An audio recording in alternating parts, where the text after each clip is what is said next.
The paper lists 8 drivers of sustainable organizational success. Of sustainable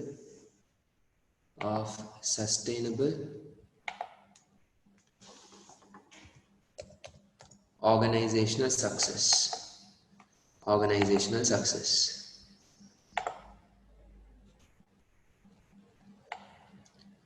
The 8 drivers are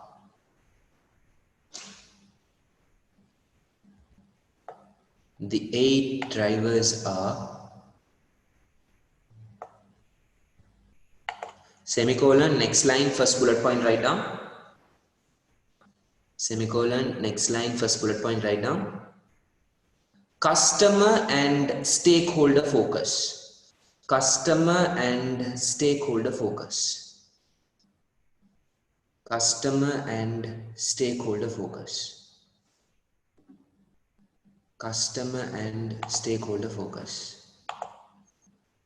Customer and stakeholder focus. Customer and stakeholder focus.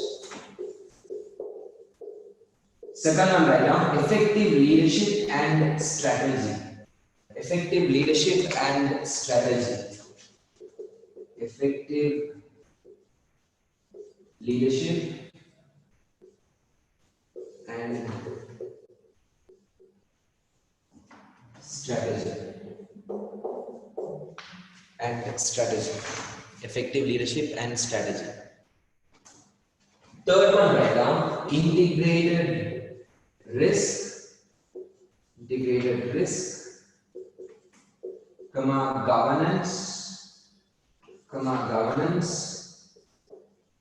integrated risk, governance, and control.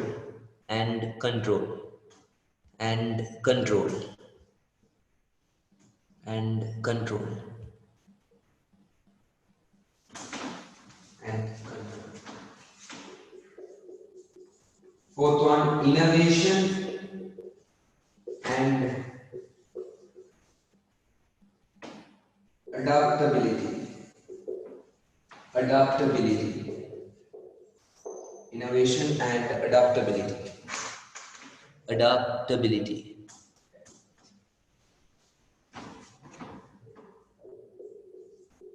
Fifth one, financial management.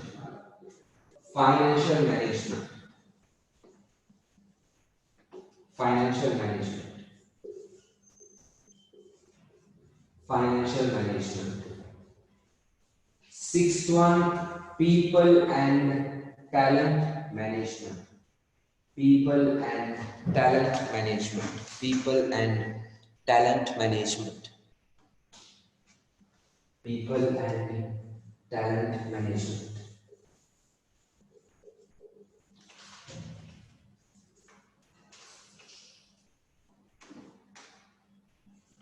Next one, operational excellence.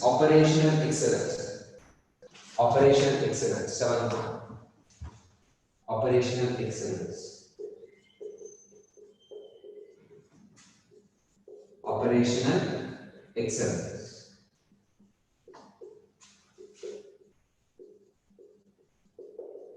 Last one, effective and transparent communication.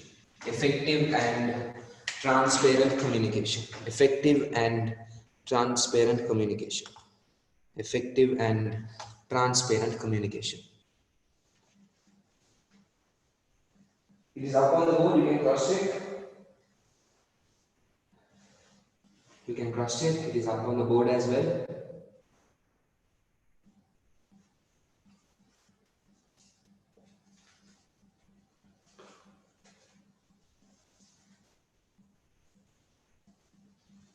Effective and transparent communication. Okay,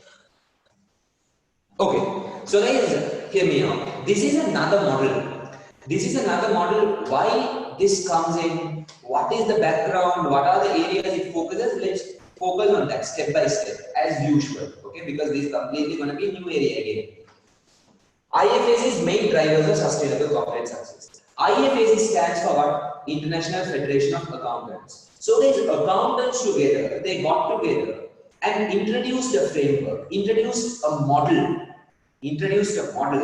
Why? With the purpose to serve, to indicate, to highlight the 8 factors, 8 elements that should be present, that should be available in order to ensure organization survives, in order to ensure organization has a long-term presence, in order to ensure the organization has going concern, survives in the market, there is survival rate for the organization. That's the purpose, guys. What are these 8 drivers and what is the logic? I'll connect it. But first, let's have a look into each driver, guys. First, you need to understand what each driver talks about, correct? How can it drive and how can it contribute to organizational success? How will it give success to the organization? You need to know about it below each driver. Okay, that's the base introduction. And as usual, towards the end, if you have any questions, you can ask. I'll give time for that as well. But first, guys, just listen to the explanation. Okay, it's recording. Sound is okay. All right. So I can continue now. First one is, guys, customer and stakeholder focus. Customer and stakeholder focus. First, let's look into customer. Now, when see if a business is established, customers are pretty much very important stakeholders, because if customers doesn't turn up for the business organization, then business will have to shut down, business will have to forget about their success story, business will have to completely close the operation. So they need to ensure they focus a lot on customers. Nowadays, guys, businesses are taking a lot of initiatives, efforts to understand what customers want now as well as in the future. And they are producing the products now itself, guys. So what has it led to is that businesses have clearly understood the fact that focusing on customers is very much important, because customers contribute to the revenue of the firm, revenue of the organization. Only if the revenue goes up, profitability will go up, and there will be balanced money. The shareholders will get some kind of a return, and they can take home. Business can use that money to expand, go into other countries, launch in other countries, and ensure they create the success story all around the world. So customers drives the revenue only if they purchase. So guys, it's a fair drive, it's a fair element that is coming in, where businesses should focus a lot on customers. That's where, guys, see, I would like to bring in terms of successful businesses. They focus a lot on customers. They spend heavily on understanding what customers want. They do research, they collect data, they collect information. Those days, guys, it was a kind of scenario where people will go down to the road, carry a mic, carry a pen, book, papers, questionnaires, talk to people and get the research. But right now, guys, see, that is fractional, correct? We have the complete digital interface and a lot of data information. We, without knowing, guys, we give to business. We are using lots of apps. We are visiting different kind of websites. We are doing e-commerce transactions, dealings. So through that, guys, we are giving information. We are giving out data. So there are servers, there are cloud networks and platforms which collects the data, and businesses can purchase these data. Facebook is running the game through that. Jeff Bezos, Amazon is running the game through that. Google is running the game through that. Yahoo. So whatever businesses which is dominating is, they focus a lot on customers. What are the requirements? What do they want? If they ignore the customers, if they don't see what customers want, if they don't focus on the customers, then, guys, they will have to shut down again. Classic example is, guys, Nokia. Look at Nokia. Where is Nokia right now? See, back in 2007, guys, there were even articles. Nokia's phone sales figure, revenue figure, and the article cover page was like, will there be any other brand to at least get closer to Nokia's record? Now, what is that record, guys? Apple is breaking that record within a quarter. The record that was set on an annual basis, revenue figure, Apple is breaking that record within a quarter. What did Nokia do? Nokia didn't focus on the customers. Customers, guys, was turning out to be busy, correct? They wanted to do many things using their phones. They want to do it fast. So those days, it was all about keypad phones, where it was fancy kind of a thing. During our days of school days, we used to carry, there were a lot of series, Nokia phones. N95, N97, N73, N75, just go and talk to your parents or your elder siblings, they will tell. It was all about Nokia. But right now, this is not in the market, it's not dominating, it's not giving that tough competition, because they lost the edge. Others were able to take over. Apple, Samsung, they introduced what? The touch phones. People preferred that, customers wanted that, and they wanted that phone to do many things, to take high quality photos, send emails, watch movies, and the big screen should come in. Nokia's screen was small. That is a kind of evolution that took place. What customers want, businesses provided it. Nokia didn't provide it. It was a giant, it was crash of the organization. Organization success story, complete end. Complete end. So see guys, the moment businesses doesn't focus on the customers, they don't know what customers exactly want, they will not know how to contribute to that, they will not know what to provide, what to serve, what not to provide, what not to serve. They will not have clarity. Business will be drifting here and there. Towards the end, achievement is zero. That is about customer focus and also stakeholder focus. What is stakeholder focus is you will be learning this on the CSR as well. See, businesses will have to focus on what employees want as well. Because employees will bring a lot into the organization. The business will have to focus on what the shareholders want as well. The potential investors, what do they want? Yes, so that they will invest into the organization. The business will also have to look into the society aspect of ensuring that they don't do anything wrong. So society will giving the right effort, will have a proper reputation about the business organization. So customer plays a major role guys, but along with that, they need to give a priority level of priority to the other associated stakeholders as well. But the most important point being customers. Okay. Second one is guys, effective leadership and strategy. See, I don't want to talk about leadership again, guys. Last week I told you all what leadership is. 2 weeks back. Yeah, why leadership is required. In terms of organization also guys, that leadership, that charisma is very much required and it's an essential component which will set up the culture. Especially for a startup organization guys, the leader should be the right person who should drive it properly, who should ensure that they take the right set of actions, right set of strategy, so that the organization is driven towards achieving what? The goals and objectives. Organization can create their own success story. Look at Steve Jobs, guys. I don't know how many of you have watched the Jobs movie. Look at the way he starts. Of course, his leadership style, his mantra, his belief is that he got to be rude, he got to be very shrewd, he got to be very hard-driven, harsh on people. That's what his belief is. So he gives a lot of pressure, stress, but along with direction, along with support, along with time, along with commitment, along with clear-cut, solid strategies, guys. That is the reason why Apple turned out to be successful. See, there was a time back in 1994, Apple was not dominating in terms of the phone market, but computer, they were giving a strong fight to other players in the market. But in 1994, the moment Steve Jobs was kicked out of his own company, the company started falling down. And they wanted Steve Jobs to come back. So the moment Steve Jobs came back, he agreed and he came back. That is there in the movie as well, guys. Rather than watching other movies during quarantine and lockdown, you better watch these movies. You get some sort of a learning.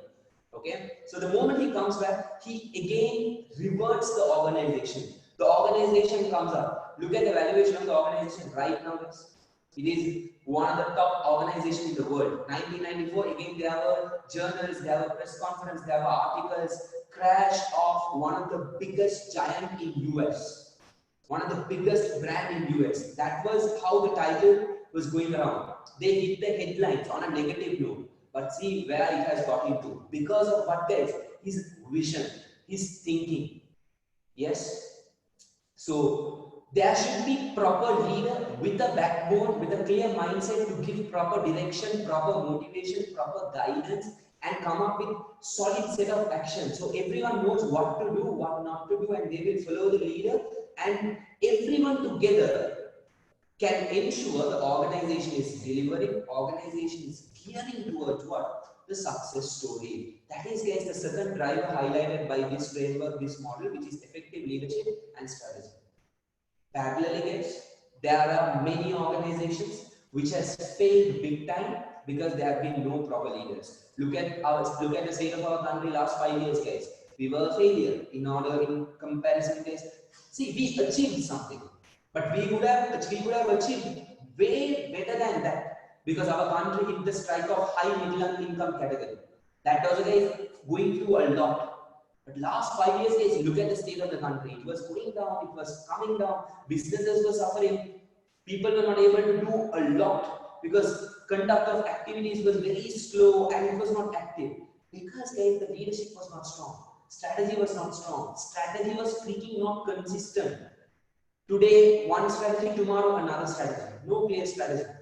Yes, so that was the kind of situation you saw what was happening to the country. So that the same situation, guys, for businesses also. Businesses, it's very important for them to have a proper leader, the right leader, with the right mindset, with a clear set of strategy, so others will follow them. Others will listen to them. Tesla, Elon Musk, the mini version of Donald Trump, I would say. See, look at him, guys. Why mini version of Donald Trump? He also comes up with crazy tweets and posts, guys, on and off. On the stage, he acts weird. He will dance and he will give his funny expressions to whatnot. But having said that, guys, he is a successful person, right? The way he manages people, the way he manages the company, the way he leads. Look at Richard Branson, again, one of my favorite entrepreneurs, because the bugger is old, but he is living a life. He's chilling and he's going ahead with what? The business process. He has around 465 companies, guys, Virgin Group of companies all around the world, and he's hitting history, he's creating history with new product innovations, of taking off space project to whatnot. His leadership style, again, is completely different. He is like, have fun and work. Have fun and work. The organization, you are not supposed to consider it as a barrier, something you don't like. Nowadays, guys, just go and talk to people who are working. They'll be like, I'm working 9 to 5. But Virgin Group of companies, guys, their satisfaction rate of working in that company is high because of the culture that was created by Richard Branson, because of the kind of leadership. He's a type of leader, guys. You will understand through this explanation, through this story itself, where one of his managers was sleeping. You know what he did? He went close. He took a selfie. He posted up on the Twitter account, proud of my manager. He's sleeping during the working hours. He did nothing. That was the post out of sarcasm. So that's the kind of culture, guys. He said, have fun and do the work, but ensure the targets are achieved. Targets are achieved. Just giving you all an existing fact, okay, information. Richard Branson, Virgin Group of companies, guys, the number of days employees can take as leaves is 365 days. Is 365 days. See, if he gives to Sri Lankans, guys, you know about Sri Lankans, right? Sri Lankans will completely stay at home. They don't know how to maximize the benefit, the freedom that is given. But in terms of the other countries, guys, the number of leaves that is offered is 365 days. That means 1 year they can take as leave. Not an issue. But the interesting fact is the absenteeism rate. Virgin Group of companies is one of the companies which is having the lowest absenteeism rate, where people love to come to work because it's a form of stress relief. They love the workplace because of the kind of direction, guidance, motivation, and the stress relief they get. Their quality of living, quality of life is available in terms of what? The company.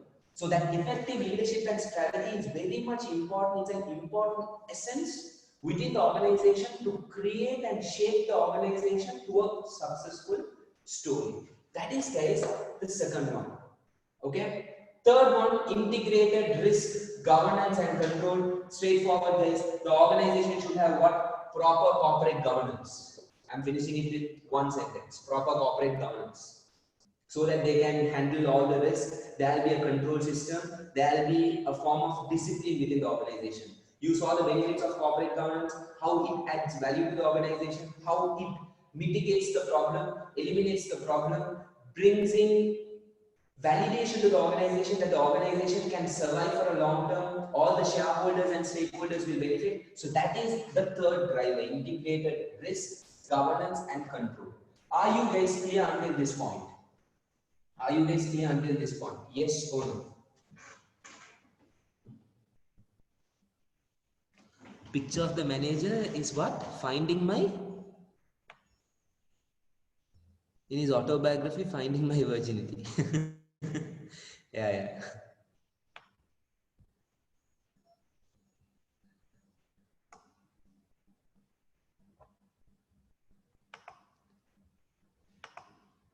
Guys, clear? If you are clear, you can drop a message. If you have any questions, please ask. I think I would have missed out the top few messages. I'm just looking at the screen. There were Yes message is loading. If you have any questions, you can ask.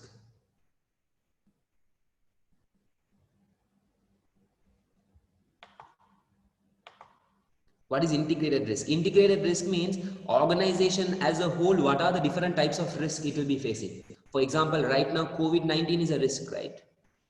COVID-19 is a risk. Tsunami is a risk. Environmental risk. Economy going down is a risk. So what are those different risks? And how should the organization create discipline to tackle this risk?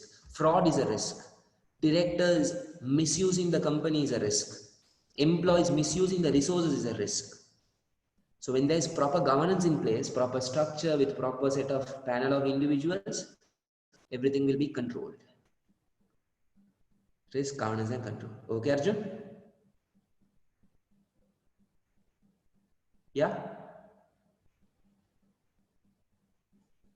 Cool. Next one is innovation and adaptability. Innovation and adaptability.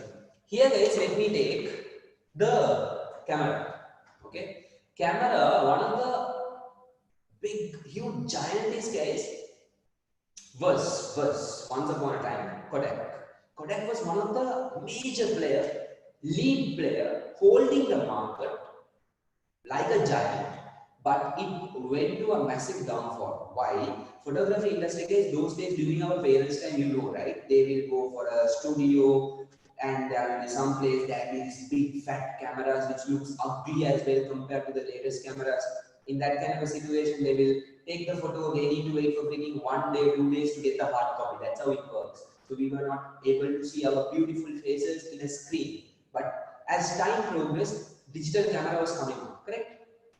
Digital camera was coming up. So in that kind of a situation, guys, what did other companies do? They realized that they need to come up with something new, some new concept, so that it acts as a trigger point for the organization to be successful.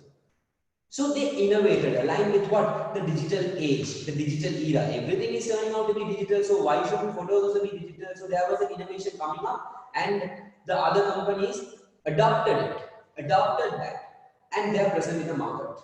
They are present in the market. But what did Kodak do? Kodak was like, no, that's not required. The photography will not be digital. People will value the hard copy. They stick to the traditional route itself. Later they lost the market. Now they are not even into the photography, the camera products. They are selling these basic film rolls and other few gadgets. That is the state of the company, guys. A failure. Whereas there are organizations which has come up or introduced with innovation, they have adapted to the trend, and there you go, now they are successful. For example, look at PayPal, the payment gateway. Yes, that is freaking innovation, guys. Now we have other payment gateway options for payment solution providers and all those stuff. But Elon Musk was the first person to introduce that. That is innovation. That was a problem. Solution was given through his innovation, and others also adapted to it. The business is successful. He was able to sell it for a massive amount. Correct? Look at guys, Jeff Bezos. Normal e-commerce trading, normal buying and selling. But he has taken it to a whole next level. One of his press conference, one of his event, talk show he attended, he was asked a question. Why? What made you think of this idea, and why did you forget about your corporate life? Why did you quit corporate life and enter this? The answer he told was, in the next 10 years, what is that something which is going to grow? He identified that is going to be internet, and people are going to get into what? The normal transaction will be coming down and e-commerce transaction is going to go up. So guys, this normal buying and selling, by the time he introduced, still there were players. But the way he innovated the concept of e-commerce. See, if you order on eBay, guys, you will have to wait for 2 months, 3 months to get the product. But you have it through Amazon and you don't know when the product will come. You have no traction of the order you have placed. The order is placed, that's it.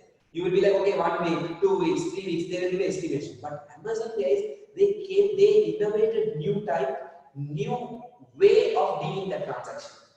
You place an order, it's like the product's status will be visible. Okay, the supplier is dispatched. The packaging is complete. It's in the local hub, it's in the country's hub, international hub. It's in the shipment. the shipping process. It's in the local hub. It's in the local region. It's closer to you. It's like, guys, the product is right in front of your eyes and it is coming towards you. That is the feeling they are given to whom? To the consumers. He adopted it. He innovated that concept. So that was the first company, guys. That's why that was the main reason for him to be successful. For him to go up as a person, and now he's the richest person in the world. And his valuation is going to go up to a whole next level, guys, to a crazy level by 2030. That's what they have predicted. Okay, let's wait and see what is the valuation that he's going to hit on. But the way he innovated, came up with that concept, existing same idea, but he innovated it. Yeah, he made changes, he brought up new components, and there you go, it is successful. Another company is, guys, Jack Ma's company, again AliExpress. AliExpress again e-commerce transaction, but different. Why different? It was kind of B2B business. B2B business. In China, guys, there are a hell lot of factories, correct? Hell lot of factories, guys, they will be into manufacturing. In manufacturing, they take orders from retailers and they fulfill those orders. For example, retailers will say, tomorrow I need 10,000. The factories will manufacture it. The retailers will go to the factory and say, no, we need only 5,000. Now they have manufactured 10,000, 5,000 orders only they require, they want. At last minute, they change the count. In China, that was a problem. So there is excess 5,000. Excess 5,000, the factories had to just put it for waste, scrap, throw it away. What did Jack Ma do? Jack Ma came up with a solution. Fine, even the factories can use that as wholesale. All around the world, they can connect through it, wholesale business, they can sell it. That's where there is drop service, drop shipping, and everything is going up big time. So that is again innovation. So businesses, guys, need to ensure they continuously innovate, find out new ways, adapt to the environment, adapt to the changes. If they are following the same freaking routine rate, guys, then it will not be successful. It cannot survive. Right now, guys, COVID-19, is it something bad? Yes, extremely bad. But has it shown some good sides? Yes. It has shown some good side. One of the best good sides is, guys, Sri Lankans are used to the e-commerce transactions. So in Sri Lanka, what led to digital transformation? Is it introduction of technology and digital era, digital space, digital age? Hell no. COVID-19 led to digital transformation. People are using all these e-commerce transaction, technology and all those stuff.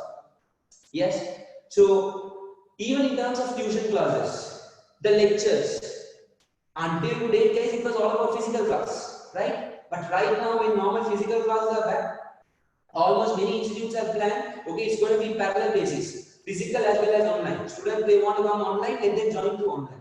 In the class, camera will be fixed. Lecturer will have to just lecture to the physical class, and through the camera, it will be focused to the online class, online students. So that's how the things are happening. So see, even that is innovation, because they have figured out a new way to tap into market. They are adapting it.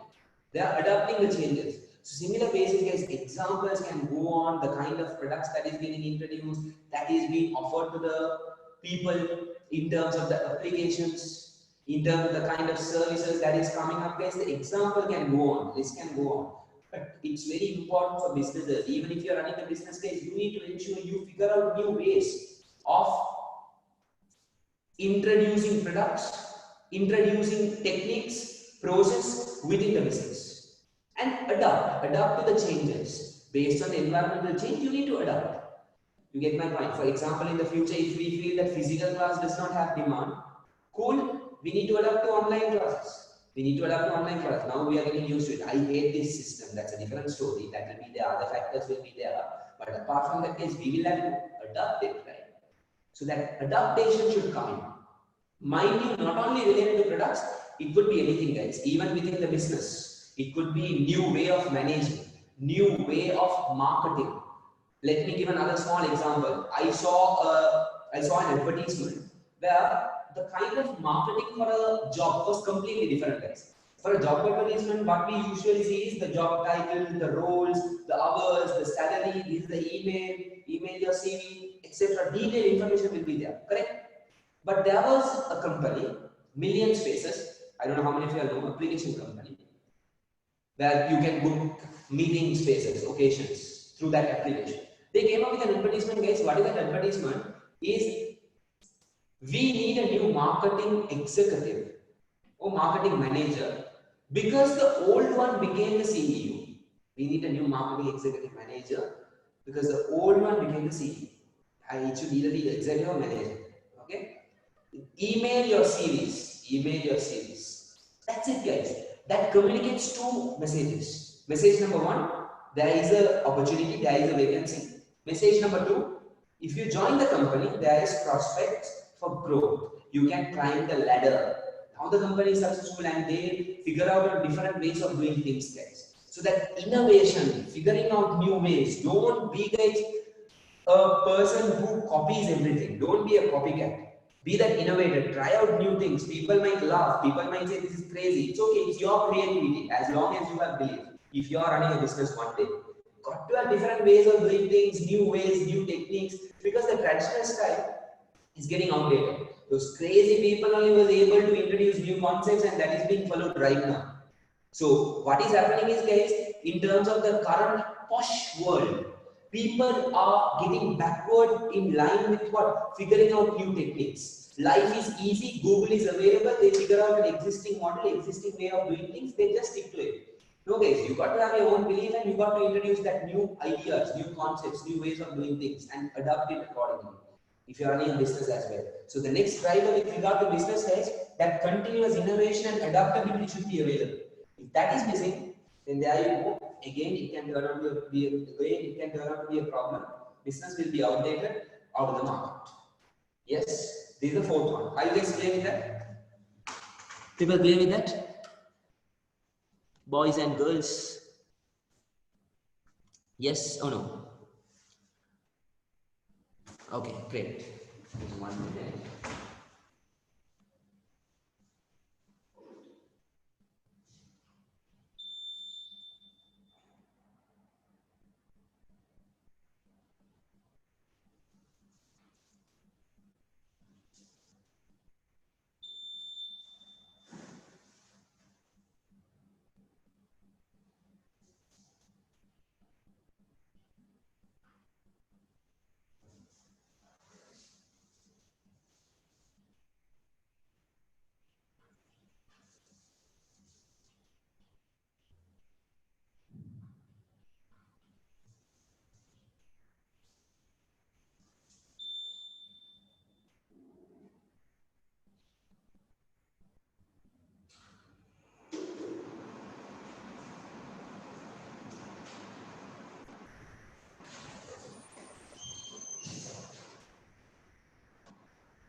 Sorry guys, there was a student who is done with the exam, so I have to talk. Sorry.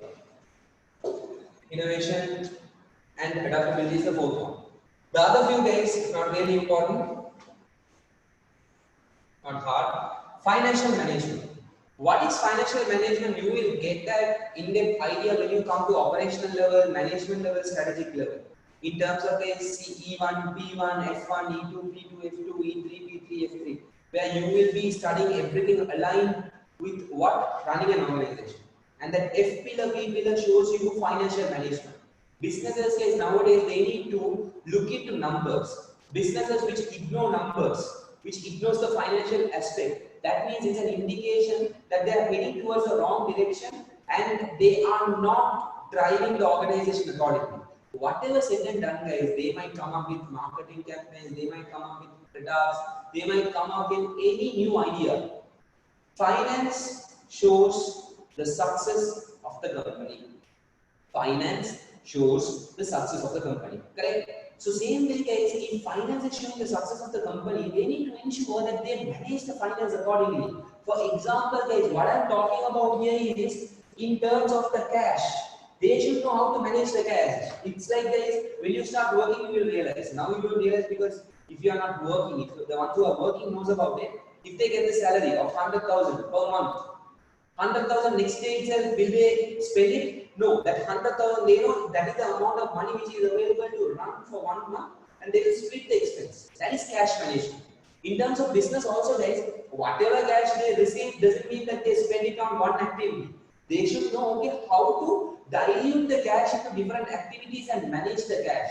They shouldn't get into a situation where they are completely lost. They completely don't have any amount of cash available. That is an indication where the company will fail. Do remember, guys, a company can be profitable, but if it is poor in cash, the company will crash. If it is poor in cash, the company will crash. Do remember that, guys. So a company can be unprofitable, but if it is having cash, the company will survive. But if they don't have cash, guys, they will not be able to afford day-to-day expenses, settle the day-to-day payments. That leads to, guys, company failure. So that financial management, one section comprises of what? Cash. On top of that, the business will also have to look into the cost, keep an eye on the cost, the variances, differences to whatnot. The business will also have to look into the performance, which includes, guys, profit, which includes the valuation through statement of financial position. All these days you will be learning in SIMA, financial accounting, management accounting, good for nothing subjects, but you will have to learn that. Okay, the lecturers will be lecturing you, but there you will be learning, guys, all these aspects. Whatever said and done for business, guys, that number area is crucial. Number element is very important. Businesses that doesn't look into this aspect and ignoring the finance, they don't have a finance function. That means they are having weak system. Any business, they just see, even a normal startup business, they start up with the finance function, finance department, finance element will be there. Because whatever it is, actions, decisions, or any strategies, it directs and links to what? The financial aspect, financial element.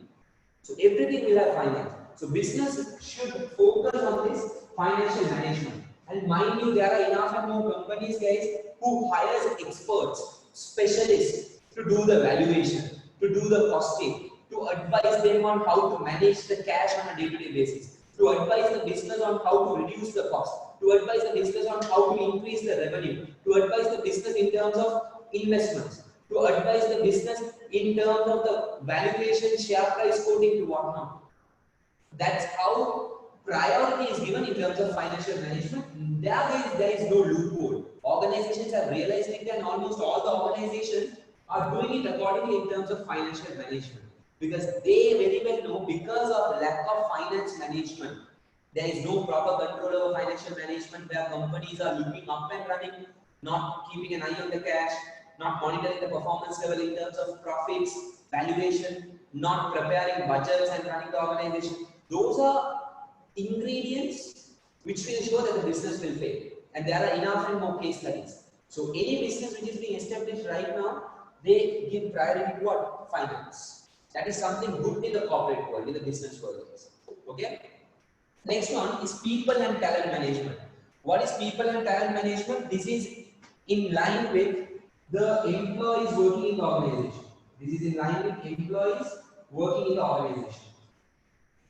People and talent management.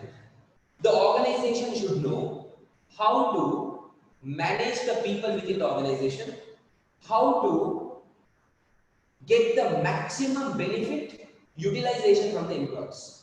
You know, guys, there are companies, they don't know how to get the maximum use through an employee. For example, a designer they will hire, and that designer will be used to prepare basic accounts, to collect cash, and guys, the designer also will not have any option, and they will still do that because they are in need of cash. They will do that. Another scenario is a marketing professional will be hired, but will be used for some other basic work. There are organizations like that. You will understand this. When you go around organization, when you do that research for your assignment purpose, university project purpose, guys, these are learnings you get in terms of real world. What we learn in book is not the exact thing, guys. There will be other nightmares you are going to experience. How cruel the corporate world is. There is no discipline. So in terms of people and talent management, if the organization doesn't know how to use the right resource to the right activity, it's an indication that they are going to fail. They should know how to get the maximum use of the employees, how to utilize the employees in an effective manner, efficient manner, so that those people stay with the organization, contribute to the organization, and contributes to the success of organization. That's the positive impact, guys. The company which does this properly, the best company in the world is guys Google. Google as a company guys is managing people and talent in the right manner. Why guys? The type of culture they have created. They give training, they give freedom, and there is people working in Google, that company, they have a lot of stress, but they don't feel it because of the culture they have created, and they ensure they assign the people, employees to the right task. That's why guys it's hard to get into a company like that, because they don't select easily, but if you are selected, they will use you for the right resource based on your own talent.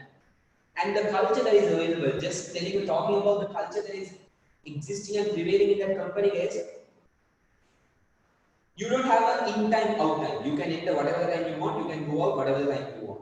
You don't have to freaking wear the shirt, tuck in, tie. That is something I hate and most of the people hate. Yes, that formal tie is not required. Smart casual. You don't have to stay in your cabin and work. You can even sleep on the reception sofa anywhere and work. There is a canteen. You can't call it canteen. I would say it would be regarded as a five-star hotel buffet kind of thing, where there will be high-class chefs. Whatever food you want, they will cook it and give it. There will be gyms, massage centers are there, areas to play music, table tennis, and other indoor activities. And there is something extra. Just wear your earphones. So, in terms of the article I read, guys, in US, prostitution is legal, correct? If the workers are so stressed in certain projects, in the company there is something called red area. They can go do it and come back. Stress relief. That's what the article has released in terms of what that company's culture. They go to that extent so that they are using the people in an effective and efficient way. That's an indication, guys, why the company will be successful. Facebook has the same type of culture, same type of system. There is another company called this Mind Valley, which is a company that focuses on personal growth and development of people, more like a university, more like a consulting firm. Even that organization has a similar culture, not the red area, but it is different in terms of treating people, giving work to people. They take them on training, they help the people to identify the values. Unilever as a company, that's again a solid company which allows people to work in the right manner, which allows people to identify their purpose, and they use the people for the right activity. So that people and talent management is another drive which is important, which is crucial in terms of business organization for them to hit the success. Okay.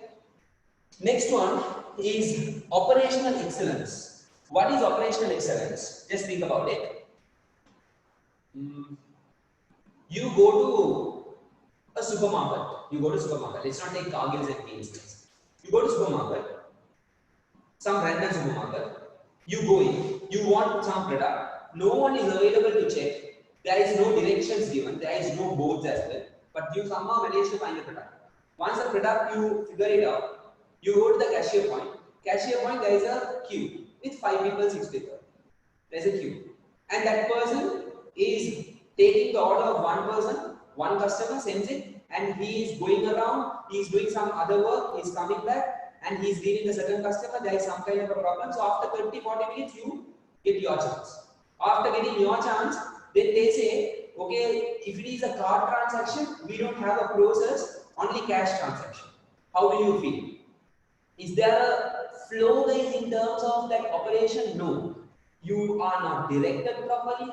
You are not advised properly in terms of that line. Also, there is no efficiency. There are organizations, guys, where in terms of their operations, it's a mess. For example, guys, if you take certain places, when you go there, you itself will feel. Example is government organizations. Right now, there is improvement, guys, after the new government.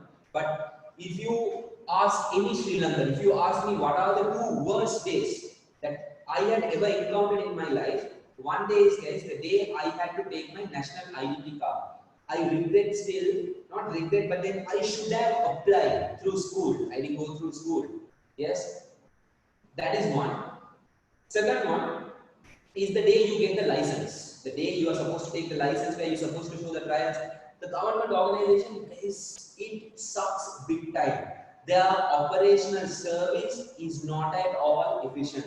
To get a bloody national identity card with the photo printed with my details on it with the laminate cover, I had to wait from morning 9:30 to evening 5:30 to get that one card. Seated in that chair, looking at people going around, just peeping into what the baby does, what other people are doing, just looking up the fan and daydreaming. One full day gone, guys. There were many other people seated. Even in terms of the trials, the day you go to perform the trials, right now guys, there is automation process and improvements are being made. I don't know, I have not personally experienced. But having said that, guys, those days, it was again inefficient. One full day will be gone to really just drive 1 kilometer and show the fellow that we can drive. That's a kind of service they had, guys. It was not efficient. Now people, what is the impression they have? What the hell, why should we go? It's the worst. Similar scenario is in terms of certain organizations also. I do remember during my higher education, I ordered through an online app. Before Uber Eats and all this, there was something else. I can't remember the name, I forgot the name. Quickie. It should be Quickie, the food ordering app. We ordered the food at 1:15. They said the food will be delivered by 2, but the food was delivered at 4:45. 4:45. So we were pissed, but we had placed a massive order. That was the class, our complete set. Massive amount of food, it will be waste, right? Yes, we can say no, but we made a card payment. So card transaction, everything has been processed. We can't cancel the order as well. So we had to wait, but we never ordered from that company again. Why guys? There is inefficiency. There is no proper flow. Just imagine guys, achievers, of course, they don't have that, but you come to achievers for physical class. Just a case study, yeah? You will not experience that, not something negative, but I'm telling you. You come to achievers, you don't know which class to go, no people to tell you also. In the screen also, they have not put anything, any details. So you from a manager go around and you find the class. You are seated in the class. Then the lecturer says, please collect the tube and card. You are wondering what the hell, can't they give the tube when we enter the class? You go to the tube room and you ask for the tube. The tube person says, you bring the receipt. You have to again come to the class. You take the receipt. Go to the tube room. You take the tutorial. And again come and sit in the class. After sitting in the class, they come and check for payments. They realize, okay, you have a pending balance. Okay, fine, you need to go and talk to the finance person. You go and talk to the finance person. The finance person, after finishing that transaction, again you come and sit in the class. Is that a clear process, guys? No. Versus why can't it be a process like, for example, that is what is happening, guys. Just other way around. You enter Gmail. You see a screen where they will mention the class. This is the class you're supposed to go. Before going to class, there will be the tube person right in front where they will ask for the card. You will have to collect the tutorial. Whatever pending payments on the way, you will have to make it. Because by issuing the tutorial, they will remind you. Come and sit in the class. Lecturers will come, attend. Lectures done, that's it, go home. There is a clear flow, correct? So first type guys, you will get fed up. You will get fed up of achievers. Why the hell should I come? That's a kind of experience you will get. So that operational efficiency plays a major role guys. They need to ensure they invest a lot of time in getting it right. One of the best company which gets it right is guys, McDonald's. Operational excellence. Just giving you a stat. 1 second, all around the world, McDonald's sells more than 73 hamburgers. 1 second, McDonald's sells more than 73 hamburgers around the world. So right now, 5 seconds gone, let's say, or 10 seconds gone, let's say, while explaining this. So 73 into 10 seconds. Just imagine guys, 730 burgers. 730 burgers, each burger, the burger alone, keep an average price of 500. Just imagine the revenue figure. Each day guys, they are contributing for the food of world population. Massive, significant amount. Why they are able to achieve that kind of a figure is guys, the model itself was created based on efficiency. They wanted to serve the food fast. Their target is to ensure they serve the customer within 30 seconds. The customer should stand in the queue for not more than 30 seconds. They need to serve it fast. So they were able to achieve the efficiency. If you ask me guys the story, how McDonald's was introduced and how that concept came in, the person we claim as the founder is not the founder, there were two other brothers. There's a long story, guys. Whenever I get a free time, I will talk about it, but not now. It will be waste of time. Remind me, I thought I'll tell that, share that story later. But having said that, guys, they are able to achieve that kind of a figure because their back end is like a machine. It flows, guys. Again, the movie Founder. If you can watch that movie, I told you two movie names. Jobs, Founder. Founder is, guys, the McDonald's movie. I don't know how many of you have watched it. If you watch that movie, you will see how the business was introduced, how the business was scalable, and how he expanded the business into different countries. Okay, so in terms of operational excellence, introducing and improving that efficiency plays a crucial role. If they can do that, there you go, bingo, organization will be successful. The seventh one. Are you guys clear until that point? Financial management, people and talent management, operational excellence. Any questions you can ask? Any questions you can ask? If you are clear, drop a message saying yes. That would do.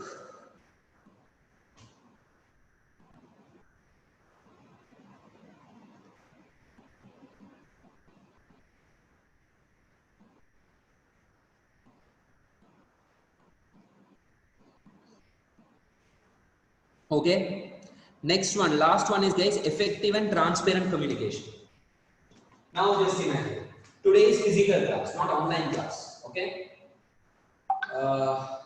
You come, everyone come to class. You are seated, so eager to learn. Then from management there is someone who comes and tells you class is called off today. And there are people who are coming from Mathur, people coming from Gaul, people coming from Trinco. And they are seated and the class is cancelled.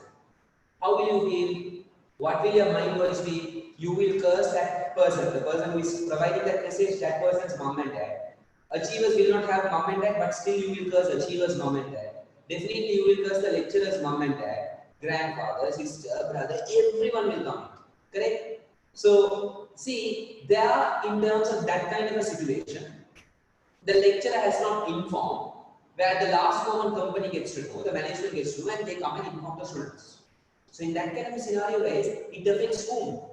The brand name achievers. Example, I'm telling you, it doesn't happen, I'm just telling you, those days it used to happen, guys. Okay? But in terms of the service, it affects the brand name, correct? The students will be like, what the hell, I'm not satisfied, there is no efficiency. But the fundamental problem is what? There is no proper communication. And do remember, organizations have failed because of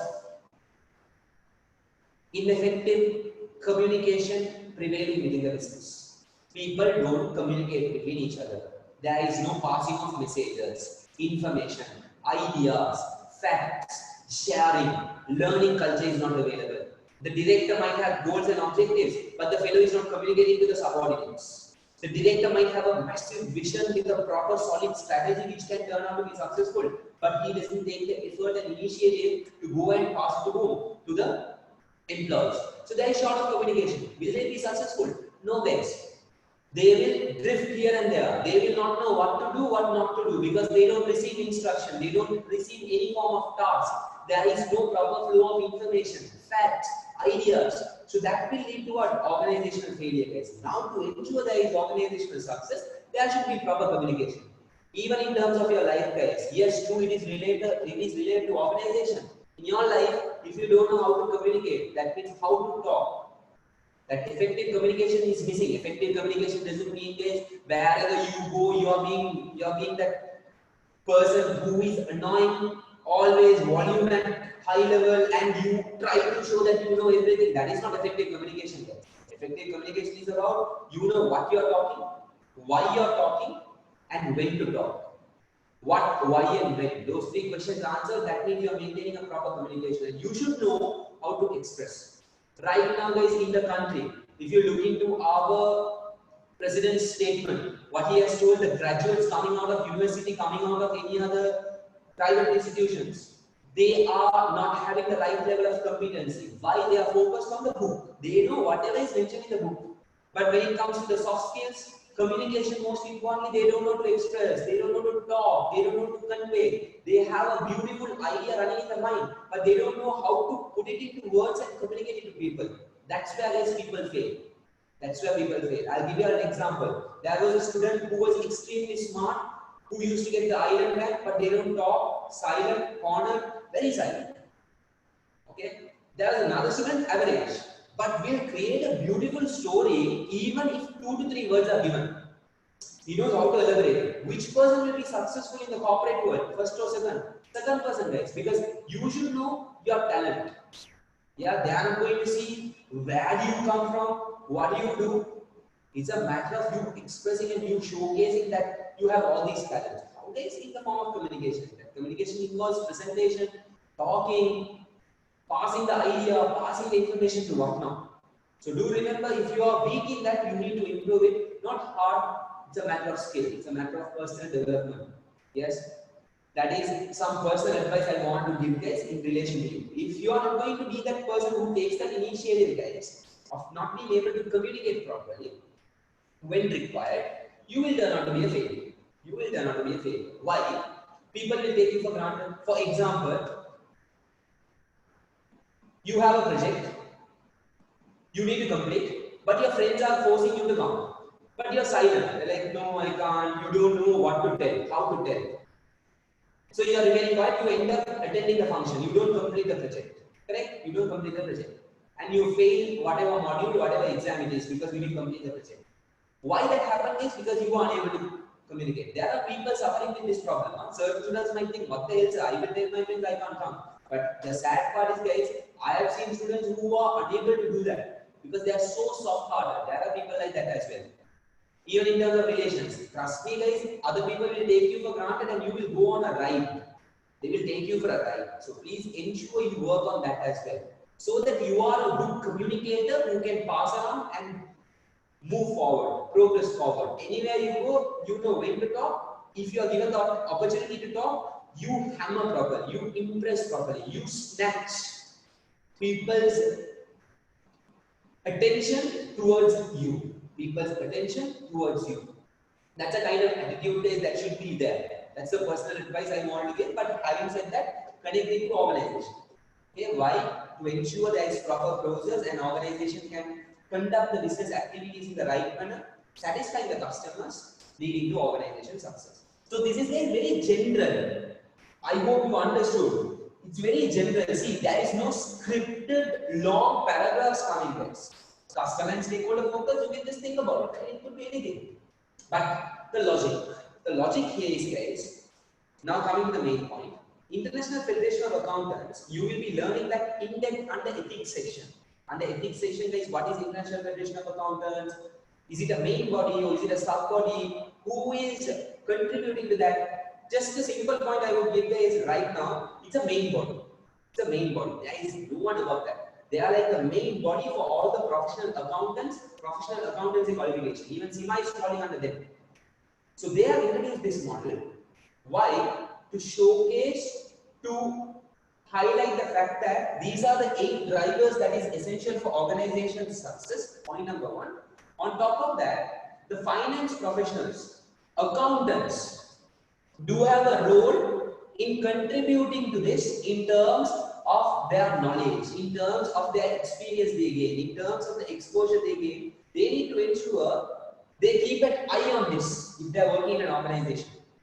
And they will have to contribute with their competency and capability in any way for these 8 drivers, That's the logical connection there is. If you ask me, is this area important? I would say no.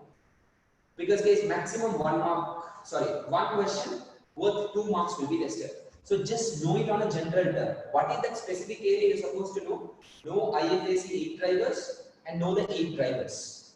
Explanation is you can think on your own and in the exam you can figure it out. Okay? Is that clear? Does that make sense, people? Any questions you can ask? If you have any questions, you can ask. If you're clear, you can say yes. If you have any questions, you can ask. I love lecturing this class, man, being very frank, I swear, because of the active participation, even in the online forum. And of course, smart students also.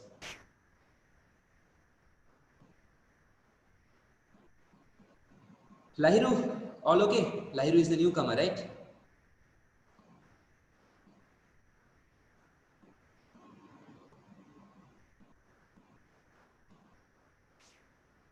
All right, that's it, guys. And okay, Lahiru, thumbs up. If there's anything, just let me know. Watch the videos and let me know. Okay. That's it, guys. And IFAs is today. It's 3:50.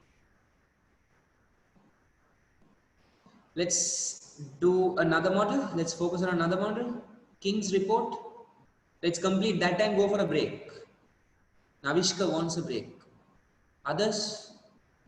Navishka, let's go based on majority. Yeah? Ridmi is telling no need of break. Ashwin is like no need of break. Others? Hasara is telling no. Yasara is telling no. Arjun is like anything is fine. Others? Nisha is telling no breaks, sir. Please continue. Binduli is like anything. Lahiru, okay, going with majority.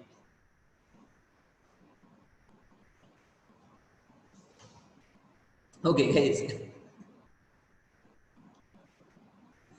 Nisha is like, yes, sir, we'll continue. Okay.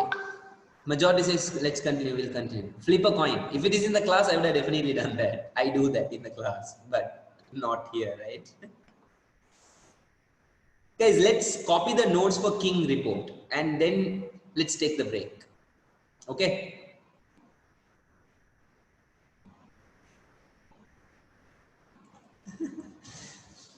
Okay, cool.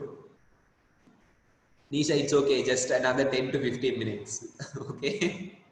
Guys, go to King report and start writing. Start writing. Start writing. The Institute of Directors in Southern Africa.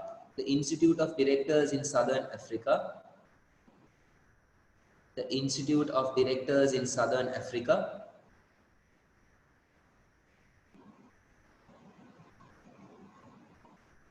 Southern Africa. Formally introduced the King Code of Governance. Formally introduced the King Code of Governance. Formally introduced the King Code of Governance. The King Code of Governance principles, governance principles.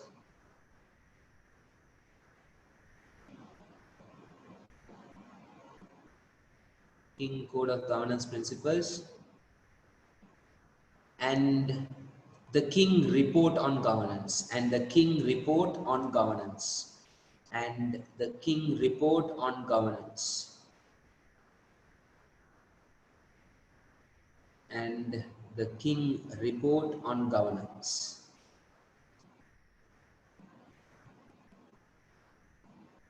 and the King Report on Governance. Within brackets, write down King Roman number 3, guys. You know that, right? King 3. What is up on the topic as well?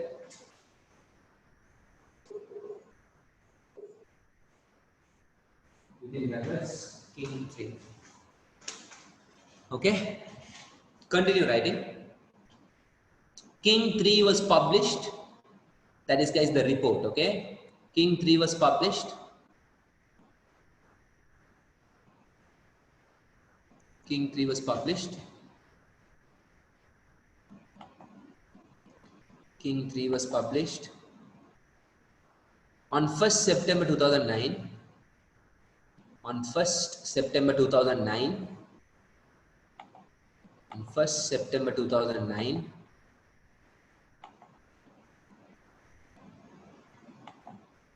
1st September 2009.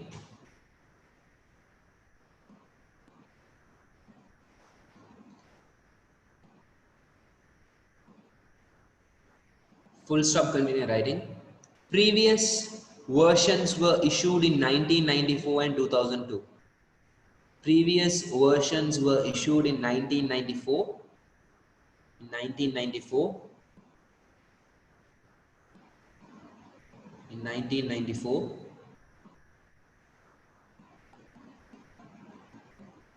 And 2002.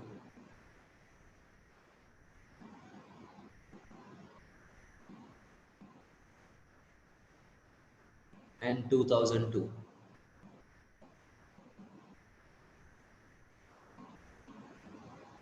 Next paragraph, continue writing. It applies to, it applies to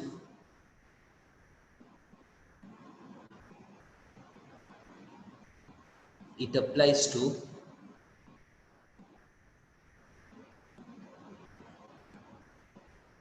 all the entities, it applies to all the entities, applies to all the entities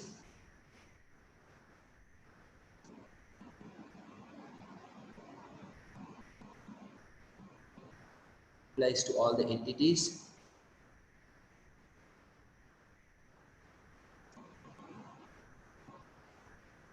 regardless of the manner and form of incorporation, regardless of the manner and form of incorporation, and form of incorporation, and form of incorporation.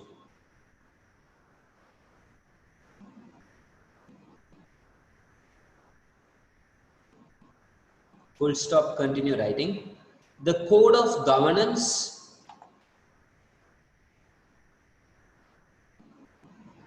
the code of governance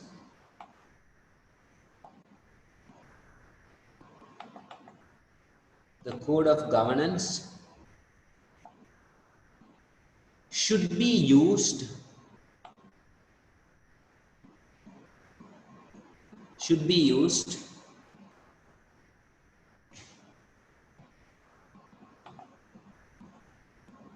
should be used along with the report, along with the report, along with the report, along with the report, along with the report, along with the report,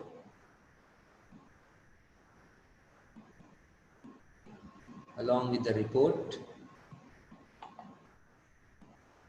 in which recommendations of best practices, in which recommendations of best practices, recommendations of best practices,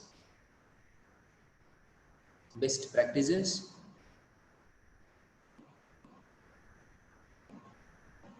are provided, are provided, are provided.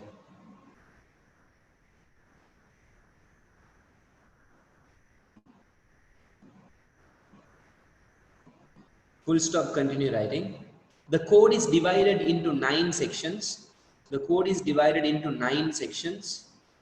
The code is divided into 9 sections.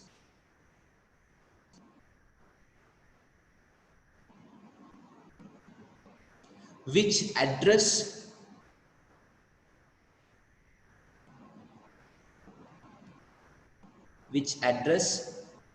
semicolon next line first bullet point, semicolon next line first bullet point,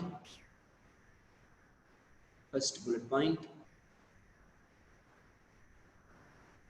ethical leadership and corporate citizenship, ethical leadership and corporate citizenship,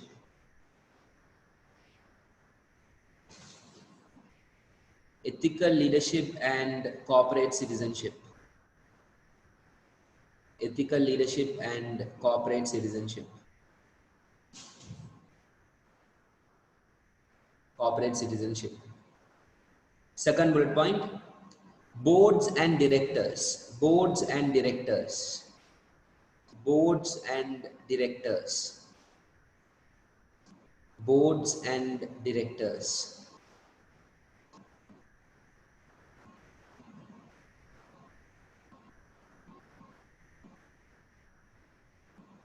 Next one, audit committees, audit committees. Guys, the same jazz is getting repeated, huh?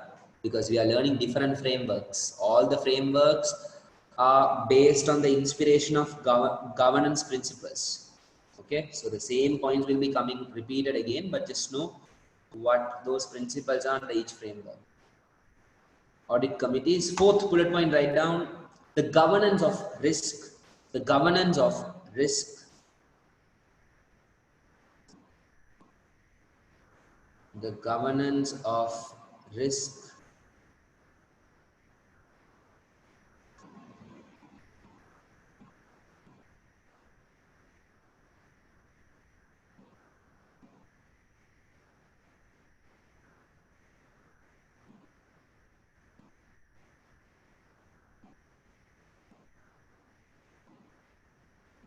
Next one, the governance of information technology. The governance of information technology. The governance of information technology.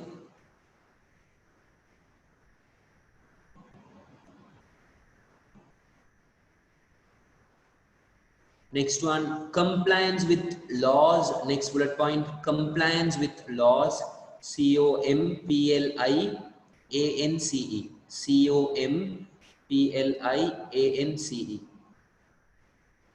Compliance with laws, rules, codes, CODES, codes, CODES, codes, and standards, and standards, and standards. Compliance with laws, LAWS, laws, rules, rules, RULES, rules, codes, CODES, codes, and standards, and standards. Next one, write down internal audit, internal audit, internal audit. Next bullet point, internal audit.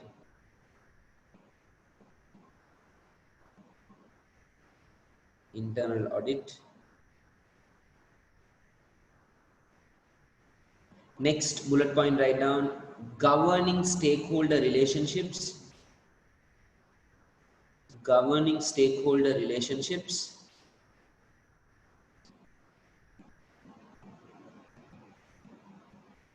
governing stakeholder relationships.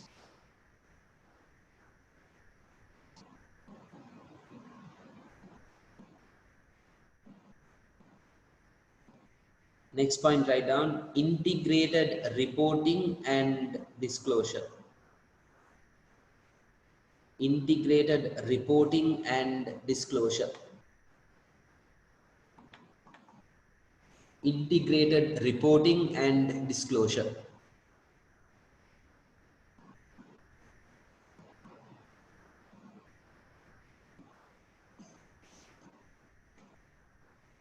Next line, not a bullet point, paragraph wise, write down.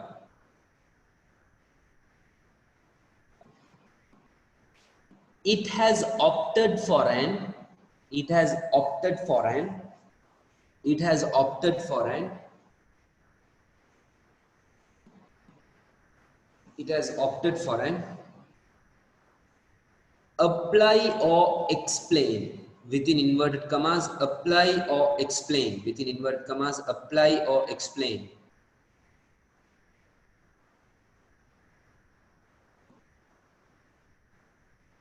Explain. Governance framework, governance framework, governance framework.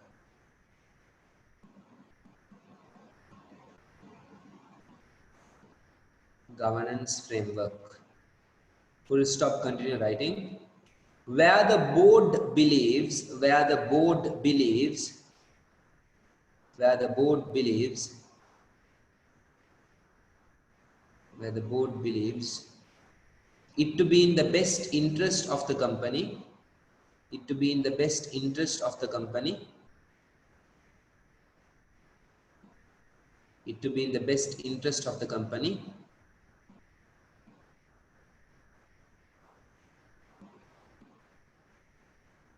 it can adopt a practice, it can adopt a practice, It can adopt a practice different from that recommended, different from that recommended, different from that recommended,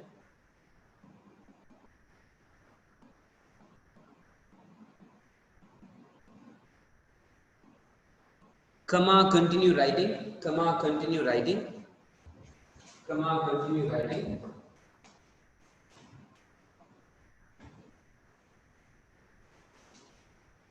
but must explain it, but must explain it, must explain it, must explain it. Yes, Arjun, similar to that. So this model, I'm not going to explain a lot. We'll only have a few things, but must explain it.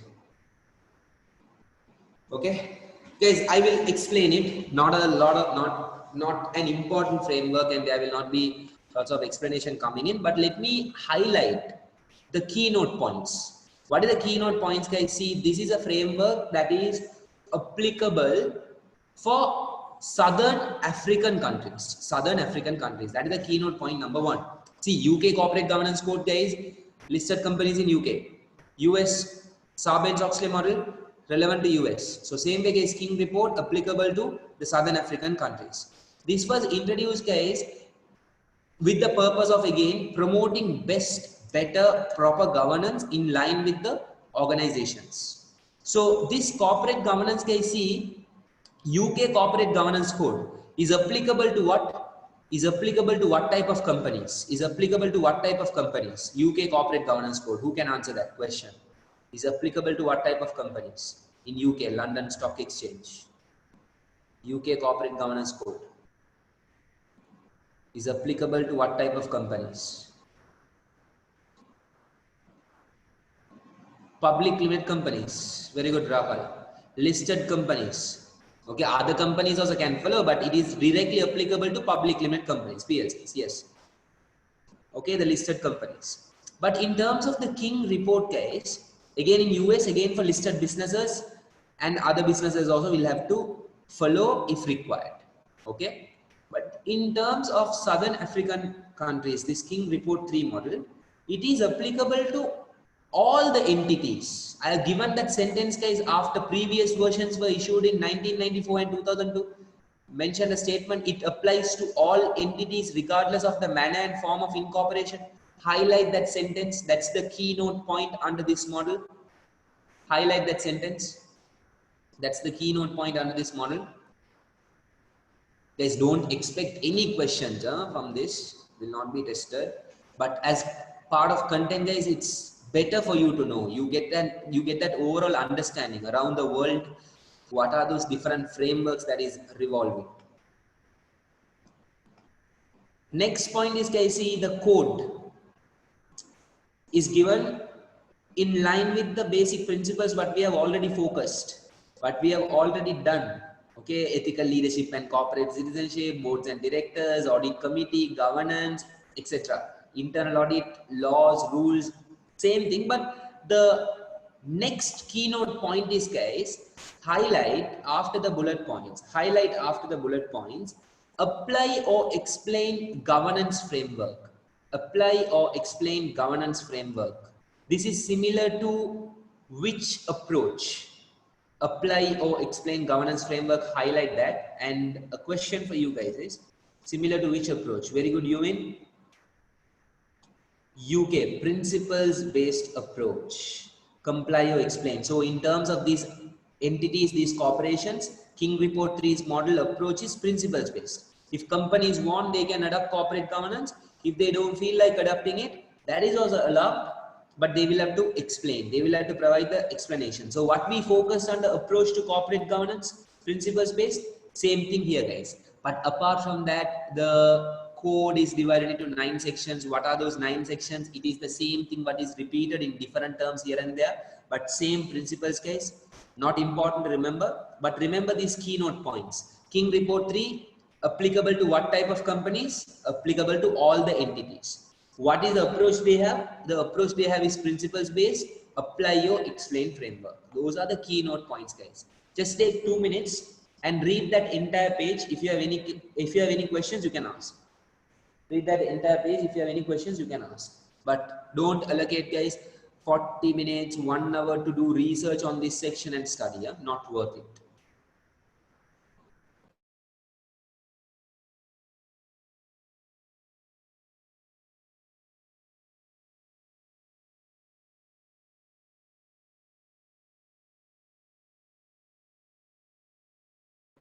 Once you're done reading, guys, drop a message saying done. Okay.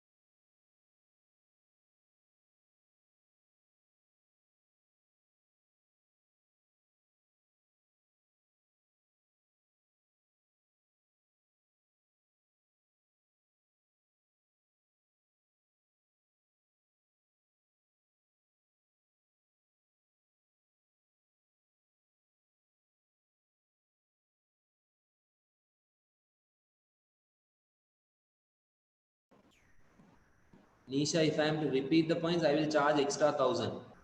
Okay with that?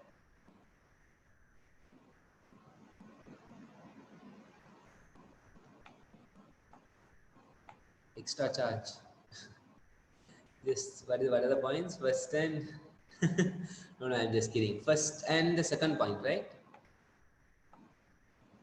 First point is just check ethical leadership and corporate citizenship. Ethical leadership and corporate citizenship. Second point is boards and directors. Boards and directors. Boards and directors. And guys, see the new area that is coming in is, guys, integrated reporting and disclosure. This is like the advanced version of financial statements. Financial statement, guys, you will be learning in financial accounting. It comprises of what? Financial statements of statement of profit or loss, statement of financial position, statement of cash flows, that's it, guys, with bits and pieces. But integrated reporting and disclosure, guys, goes to a whole next level. You have this section, guys, in management accounting. You will be learning. Integrated reporting is something organizations now they are starting to practice, which provides additional details as well about the future finances, the other area in relation to, guys, human elements. What is the investment they are making, employees, in terms of the product, what is the investment they are making. So integrated reporting and disclosure is about the entire organization function. What are those additional details, additional financial elements, investments, the other trend, cost analysis, all those details are provided. And that new version, new type is, guys, integrated reporting and disclosure. This is part of your foundation level syllabus under management accounting. You will be learning with Sir Altaf. Okay. So that is something that is practiced, guys, in the African countries. Okay, Ishini. Remember, it is advanced version of financial statements. Okay, great. Others, if you are done, guys, drop a message saying done.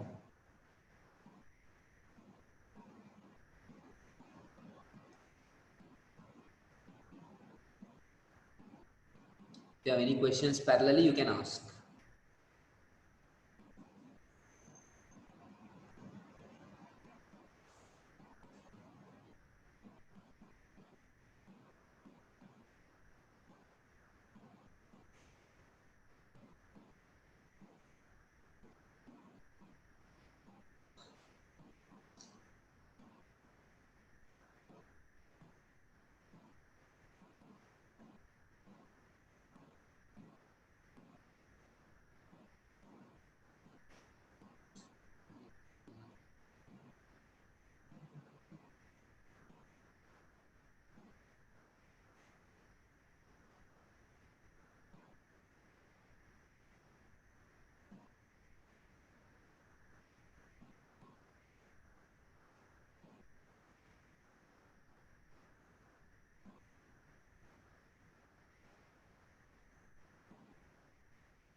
All right, I think is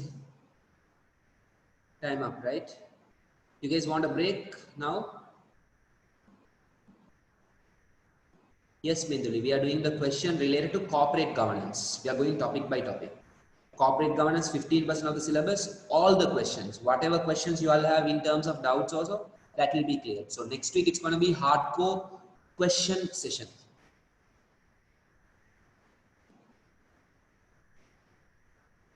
Okay, guys, let's go for a break or we can continue. Can we continue or break?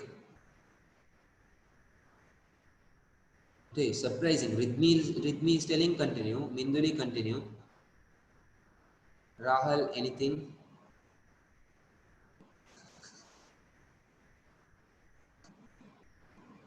Arjun is like break. Kritikesh continue. Ashfaq break. Lahiru anything? Yuvin okay with anything? Navishka break. Pamit break. Ishini anything? Yes sir. Continue. Navishka continue sir. Okay. Guys, I'm going based on majority. What you are telling on?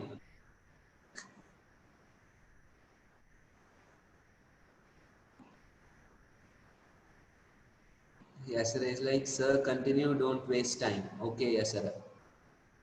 Melissa is like anything.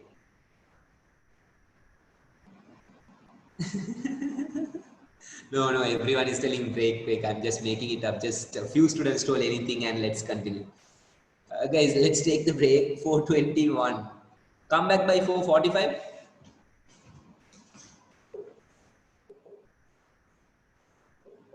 4:45. Okay. All right. Brackets write down. Within brackets write down. Under OECD framework. Okay. Within brackets write down. OECD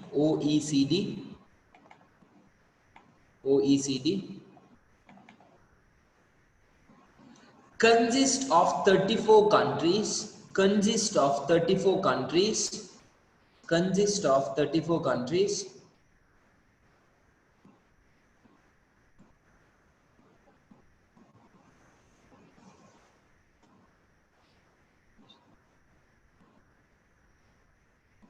consists of 34 countries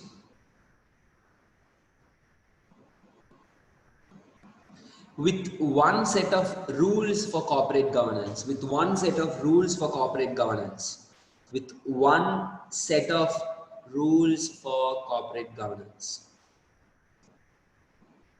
Depends on the country, Binduli. Different countries set up different models.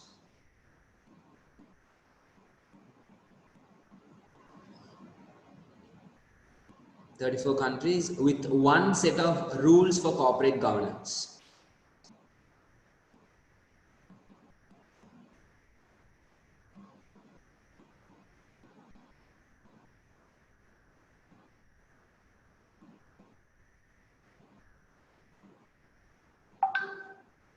One set of rules for corporate governance.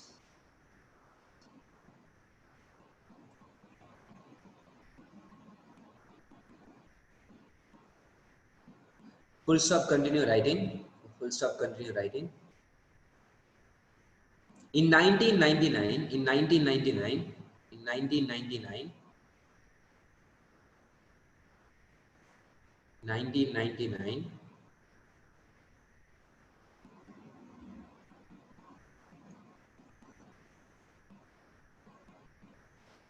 OECD assisted, OECD assisted, OECD assisted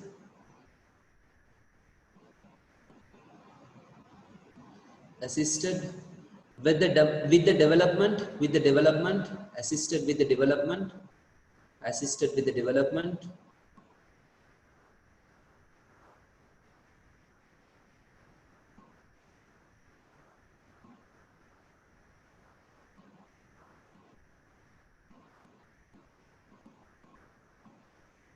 assisted with the development of Principles of corporate governance. Principles of corporate governance.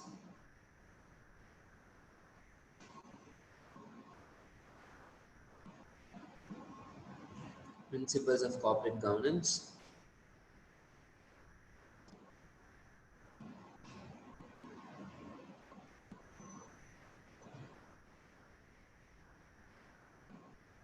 Full stop, continue. This was undertaken, this was done with the purpose. This was done with the purpose.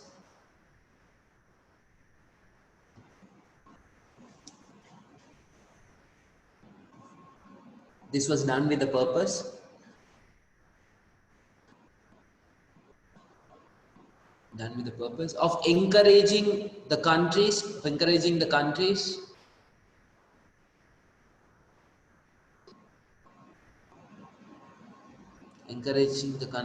purpose of encouraging the countries to evaluate and improve,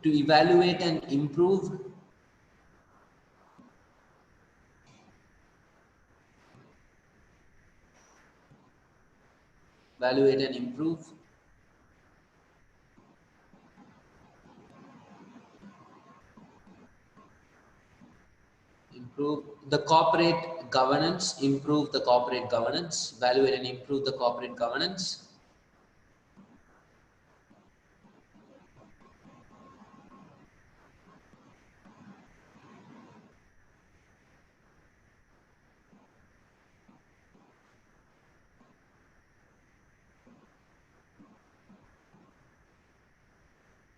Full stop. Next paragraph, continue writing. The OECD principle, the OECD consists of 6 principles.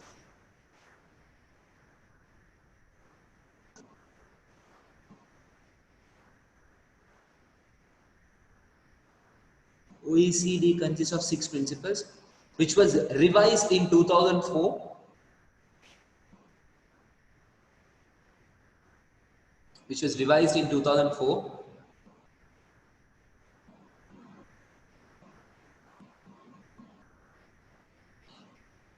Full stop, continue writing. The focus is on publicly traded entities. The focus is on publicly traded entities. The focus is on publicly traded entities. Focus is on publicly traded entities.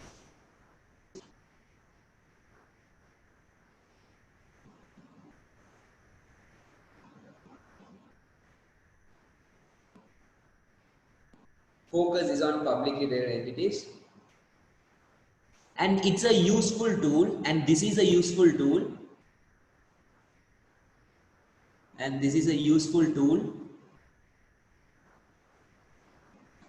Useful to improve corporate governance. Useful tool to improve corporate governance.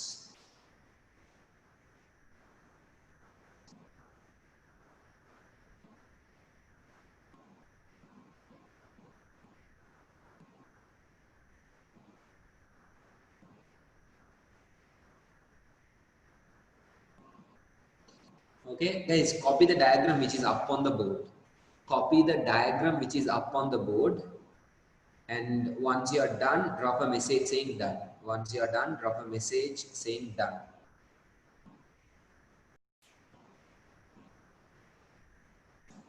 Alright. So the OECD framework, Organization for Economic Cooperation and Development, is an institution kind of a thing. Okay, it's not a country. So this institution, this body has different member countries who is part of it. This particular institution, this organization contributes a lot for the World Economy Forum, the economic development, and gives a hell lot of input. Gives the research, gives their advice, gives their consultancy, whatnot. So here what we are going to relate is the OECD framework, economic cooperation and development framework in relation to what? Corporate governance. See, they have contributed, they have assisted in line with what? The principles, guys. The basic principles what we focus under audit, under the corporate governance principles of audit committee, remuneration committee, nomination committee, board structures. Those were the first few principles we learned, right? Then we looked into frameworks. So, in order to give a guidance to come up and formulate proper set of principles, guys, they have given a framework. They have given 6 principles. It's more like the guidance. It doesn't specify you need to have an audit committee, you need to have nomination committee. Versus, it gives a macro picture about the importance, about the different areas, different corners they need to look into when they are formulating, when they are about to implement what? Corporate governance principles. Let's look into the framework one by one. That initial introduction, guys, you can read it. Okay, this is the common normal points. But let's look into the principles that is released to give a guidance, to assist, help the country's stock exchange to come up with an effective set of principles. Okay?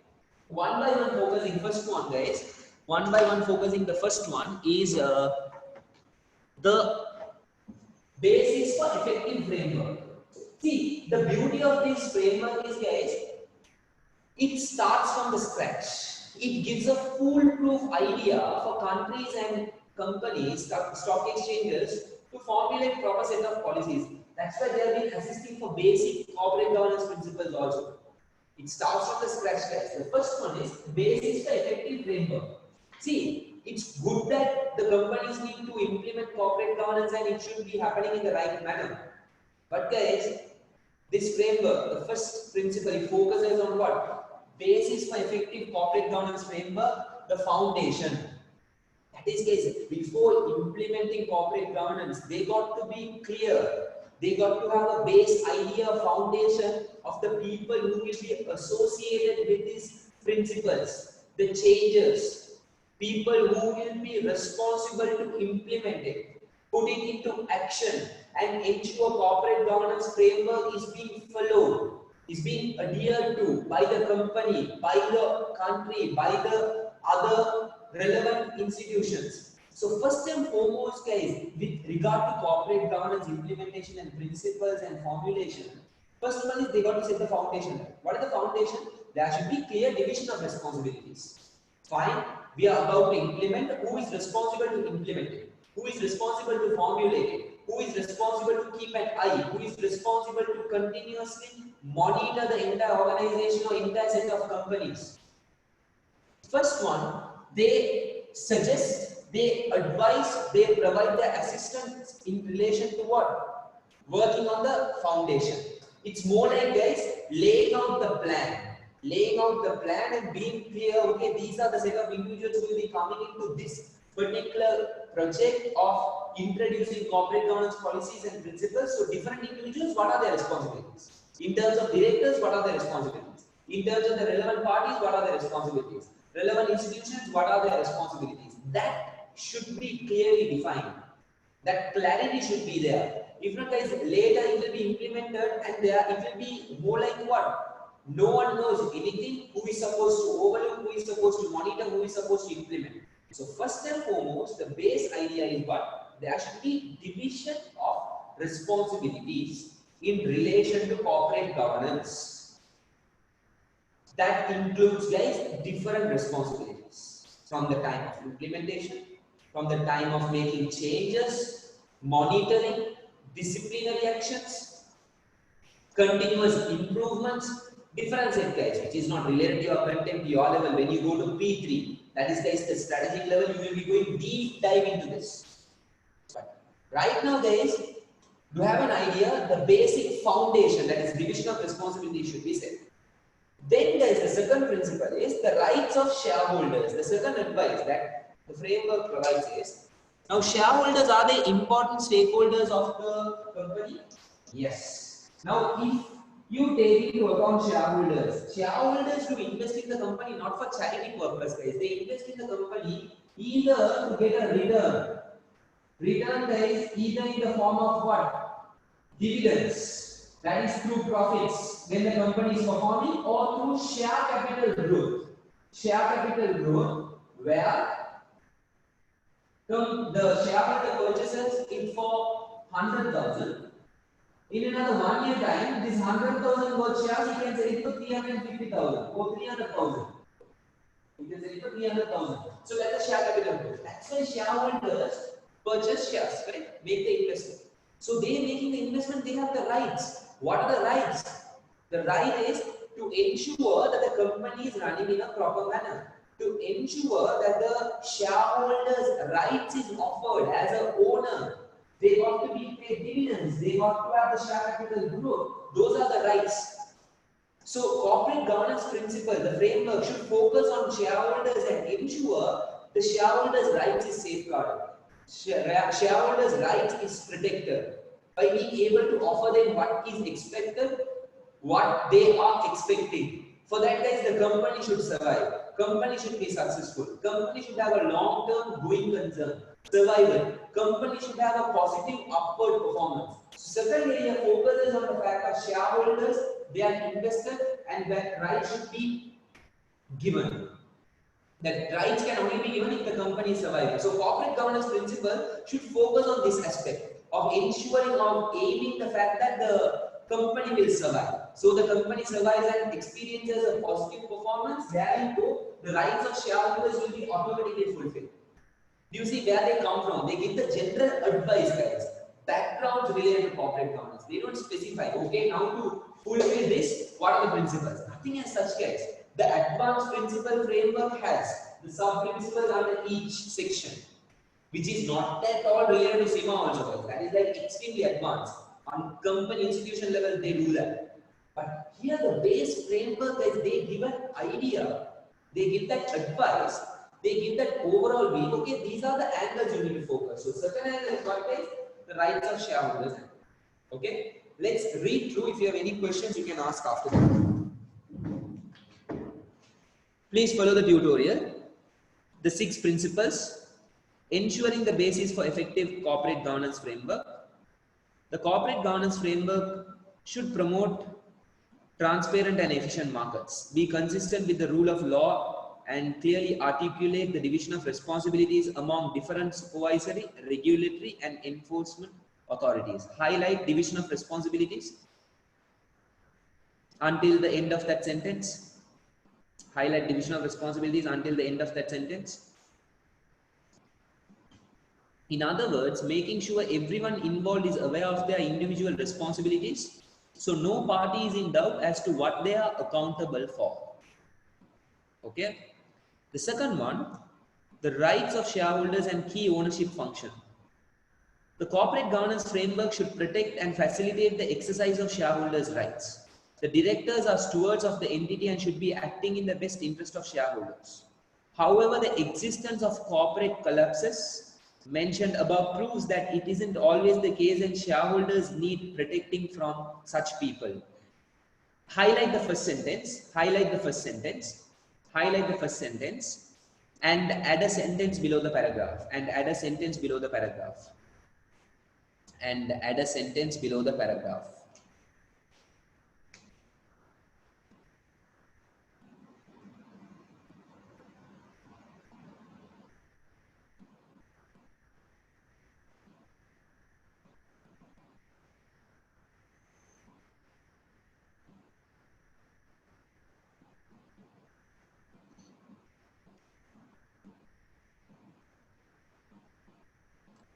Add a sentence below the paragraph. Organizations having long-term survival. Organizations having long-term survival and growth. Long-term survival and growth. Long-term survival and growth.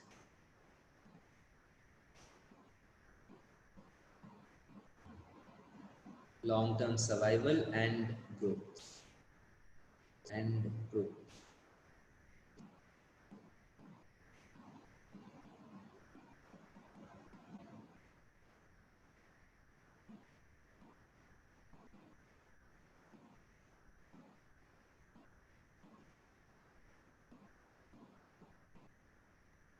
Okay, guys, clear with that? If you have any questions, you can ask. If you are clear, drop a message saying yes. If you have any questions, you can ask.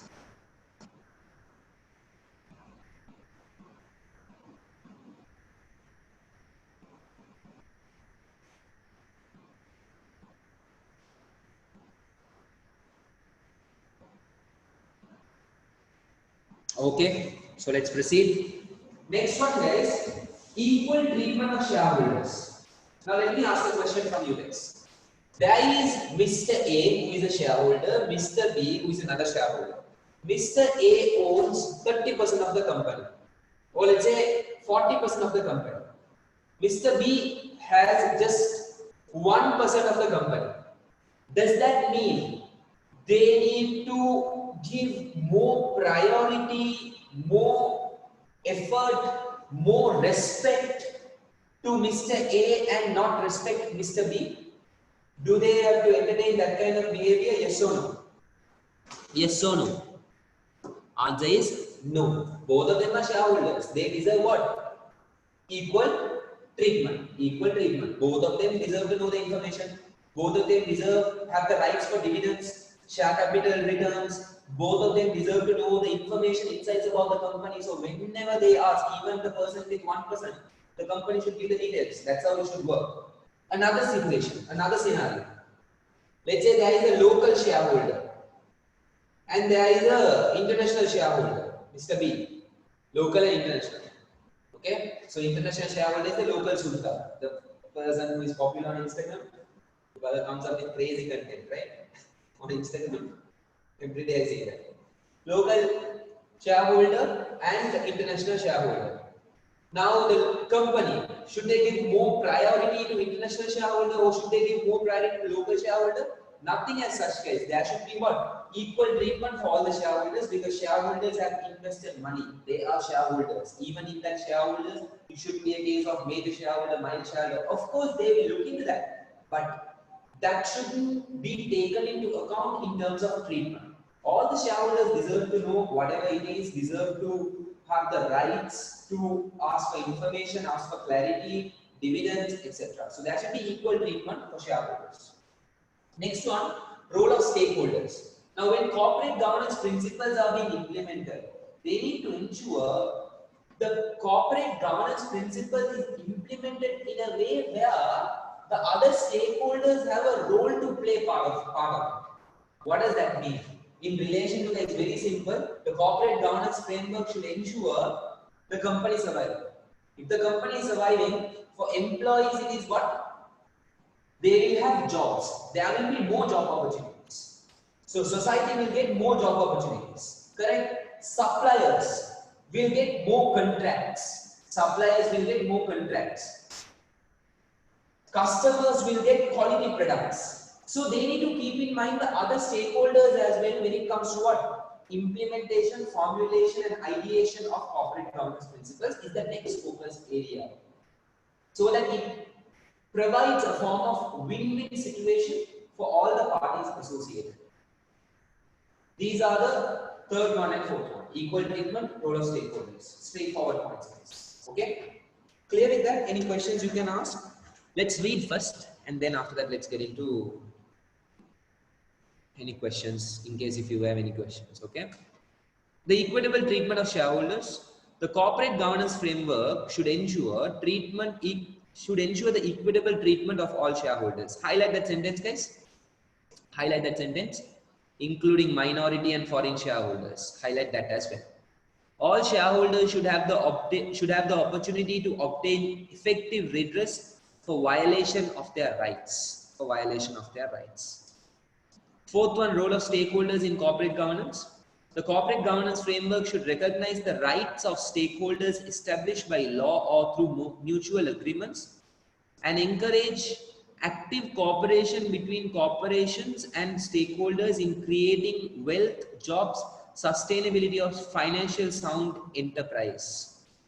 Highlight, corporate governance framework should recognize the rights of stakeholders. Highlight, corporate governance framework should recognize the rights of stakeholders. Rights of stakeholders. Is clear with that? You have any questions?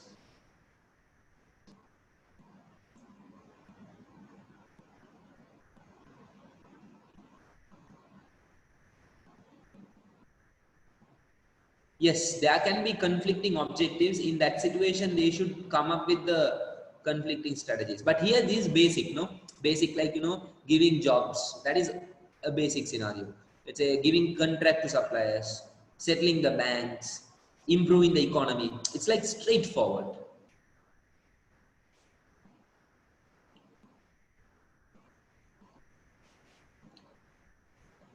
The last two, guys, okay, you guys can read it later.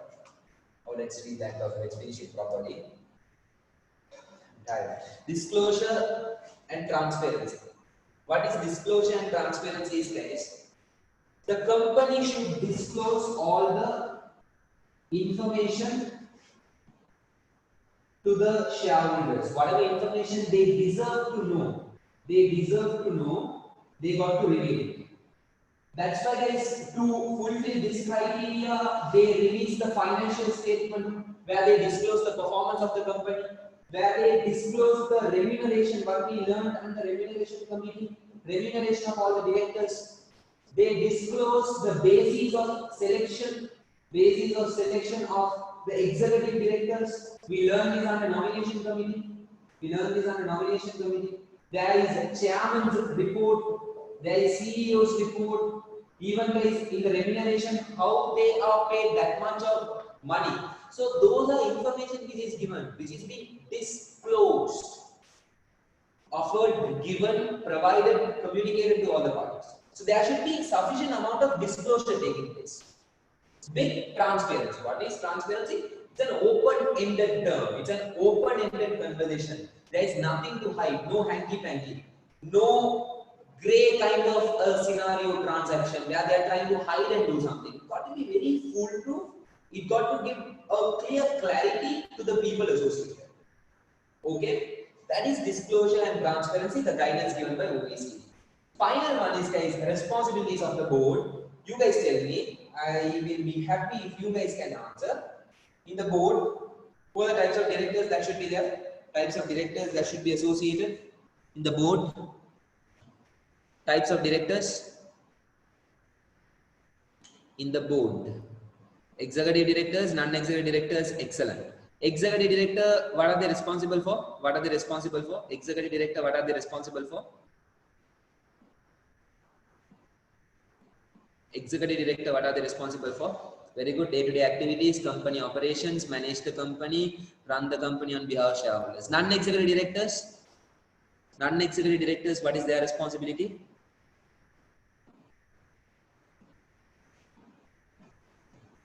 Non-executive directors, NEDs.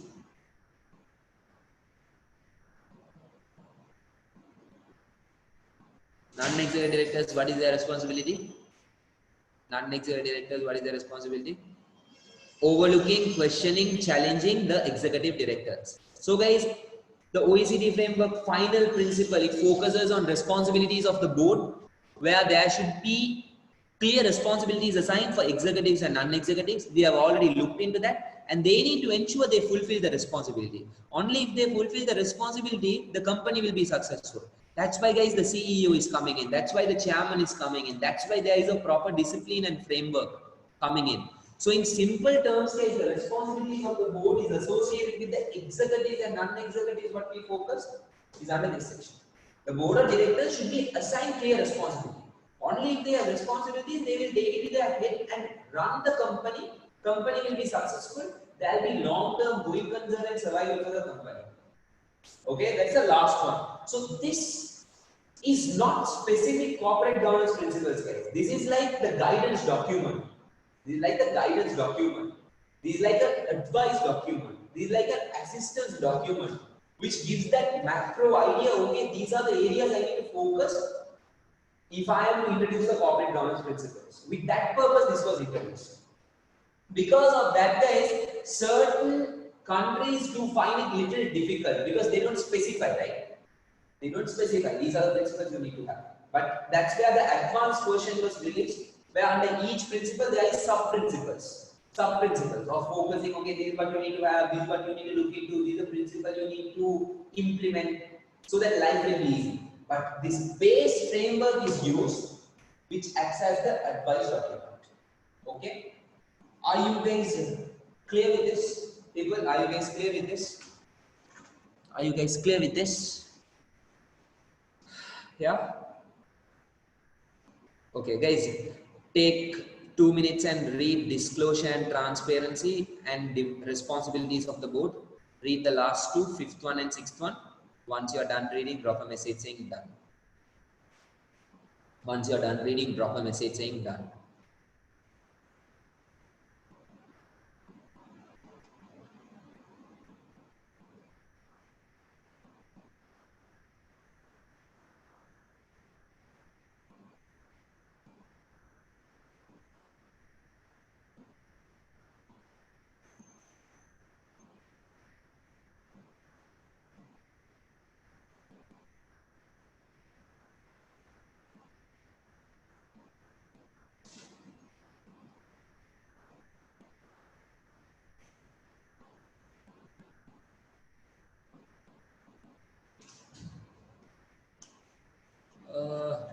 Tomorrow, Lahiru, drop me a WhatsApp message. I'll tell you what to do.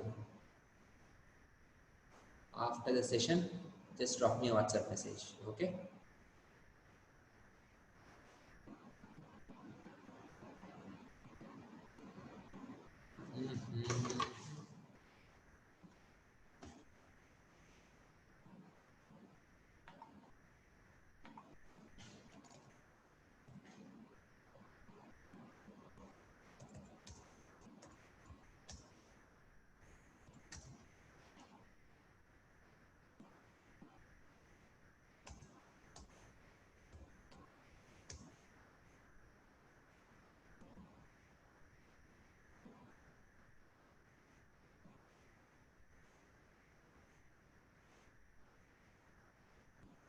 You win, I'll update on that. I'll update on that in the group, okay?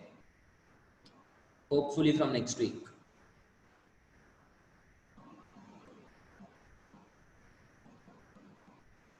Is done, yeah. So that's pretty much about it under that principle. So if you take this chapter, if you take this chapter, we are left out. We are left out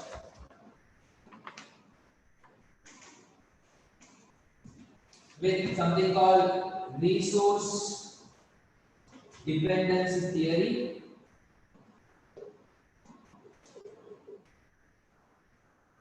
SIMA's practical proposals, which is good for nothing, but they are put it as part of the content that we are learning, can't help. And final one, development of CG. All three will take days around 60 minutes, so that is 1 hour. So next week, 1 hour will be this. Let's focus on this, okay? And the remaining hours of 3 hours, 3.5 hours, guys, it's going to be completely questions. So now to ensure the question session is effective, you need to revise and talk, guys. So we practice the questions. We will be doing Kaplan questions. Please ensure you collect both Kaplan and BPV. Kaplan questions, all the questions, whatever doubts you have, you can clear it out. So we are going topic by topic. We are specializing based on that. Corporate governance content is done. We are practicing the questions, all the questions. So you are clear. At home you can practice big questions. Something extra.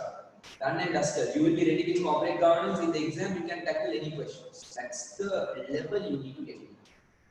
Okay. But having said that, guys, see these stuffs, and today we did something called King report, IFAC also there is for 2 marks only will be tested. Those areas are there, but it's a part of content. I don't want to skip on any topics. It's our responsibility to ensure we cover the entire content. But in terms of weightage test, the chances that area will be tested is low. So prioritize your focus onto different areas based on the importance of each subheading, each subtopic. Okay, that's pretty much about it, guys. For today, is there a question? No, right? Yeah, Divyani, I'll share it for sure. Okay, I forgot. Sorry about it. Salman notes. That's pretty much about it for today, guys. Hopefully next week, last class for corporate governance. After that, it's going to be ethics. Okay. See you guys. Thank you very much for participation. God bless you all. Stay safe and take care. Welcome, welcome, guys. Welcome, welcome. No physical classes, Minduli. The current situation. Yes, I'll send that number.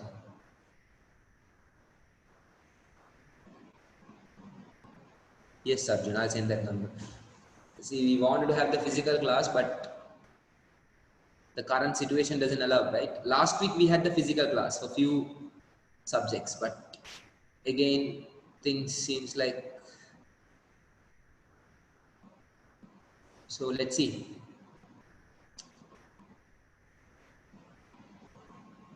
You have sent me few messages. I didn't see them. What are the messages? I'll check. I'll check, Nindulu. I'll check. Okay. All right then. You're welcome. See you guys. Bye.